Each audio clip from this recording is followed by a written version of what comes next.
Professor Norman Finkelstein is a good friend of the show. He's appeared here many times. He is, without doubt, one of the most informed scholars on the history of Israel and the Israel-Palestinian conflict. He is, among other things, the author of the 2000 book, The Holocaust Industry, which described how Israelis and Zionists exploit the Holocaust as a massive industry in order to exploit the world to get huge amounts of money that end up supporting the Israeli government. He's been a vocal critic of the Israeli government long before the destruction of Gaza, but during the destruction of Gaza has really emerged as a strong and morally clear and highly informed scholar and analyst of this situation. We are always delighted to have him here. He's a guest who uniformly our audience reacts to very positively as somebody who helps them navigate and understand very complex issues.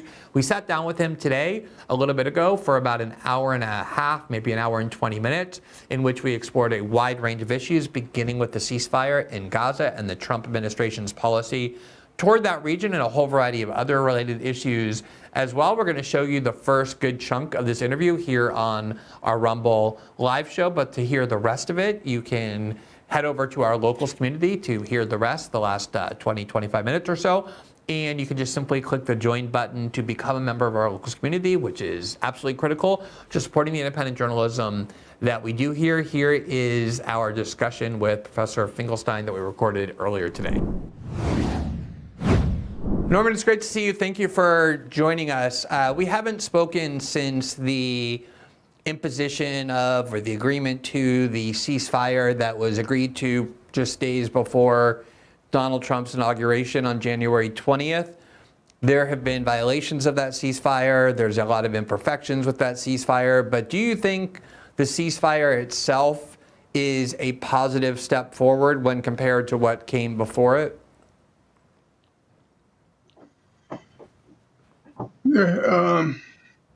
That's a difficult question to answer because there's an immediate effect, which of course is positive. The people of Gaza were celebrating the fact that after 16 months of relentless and historically unprecedented bombing, the genocide in that form had come to an end. And it would be verging on satanic on my part to anyway be critical of that development. There was huge human relief at the end, at the cessation of the bombing.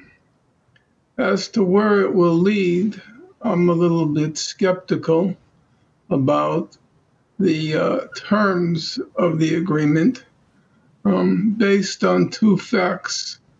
Number one, if you look at the historical precedents, all of the terms attached to agreements after Operation Cast Lead in 2008-9, after the Mavi Marmara incident on May 31st, 2010, after Operation Protective Edge in 2014, all of the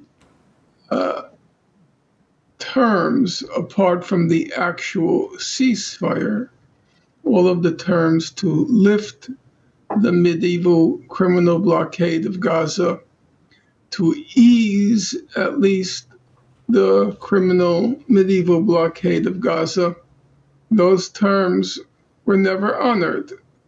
And it was striking that after Operation Pillar of Defense in 2012, when Israel had to decide whether to agree to a ceasefire, which also included easing the blockade or lifting the blockade, Ehud Barak, who was the defense minister at the time, he said once the ceasefire is agreed to, all the other terms are forgotten. And it was on that assumption that Israel agreed to the ceasefire. My guess this time around, and I don't pretend to any insider knowledge on the subject, nor have I followed it closely, my guess this time is Donald Trump wants to take credit for having gotten all the hostages released. And he can claim that as a huge, quote unquote, diplomatic victory. And so he is waiting for the hostages, every last one of them, to be released. He'll become a hero in Israel. And he will, as I said, be able to claim a major diplomatic victory. But all the rest, it seems to me completely far-fetched to believe that will be followed through on. And that brings me to my second reservation. It strikes me as totally far-fetched that after spending 15, 16 months trying to render Gaza unlivable, which was the main goal after October 7th, to render it unlivable so that those who weren't killed would be faced with only two options. As the senior government advisor, Giora Eiland, put it, they'll be left with only two options: to stay and to starve, or to leave. I find it completely untenable that suddenly the Israeli government is going to do an about face and say, all we are saying is give peace a chance. That doesn't seem to me very plausible. And with Donald Trump's announced plan of deporting the entire population, in his view, it will be a willing deportation because of new opportunities he promises to open up to them. But whether it's a willing deportation or an unwilling deportation, the fact remains deportation is incompatible with humanitarian aid to make life sustainable, and it's certainly incompatible with reconstruction, a reconstruction, not the turning of Gaza into a Riviera, but a reconstruction that enables the population to stay in place. It's humanitarian aid, reconstruction are simply incompatible fundamentally, not just incompatible, in contradiction with Israel's announced goal, objective after October 7th, to render Gaza unlivable, and it's incompatible with Donald Trump's announced objective of turning Gaza into the Riviera minus its indigenous population. So I believe that once all of the Israeli hostages are returned, Israel will be given a free hand, and the prospects of sufficient humanitarian aid and reconstruction, which were the humanitarian aid was integrated into stage 1 and stage 2, and reconstruction in this nebulous stage 3, even stage 2 is nebulous. I can't see that happening.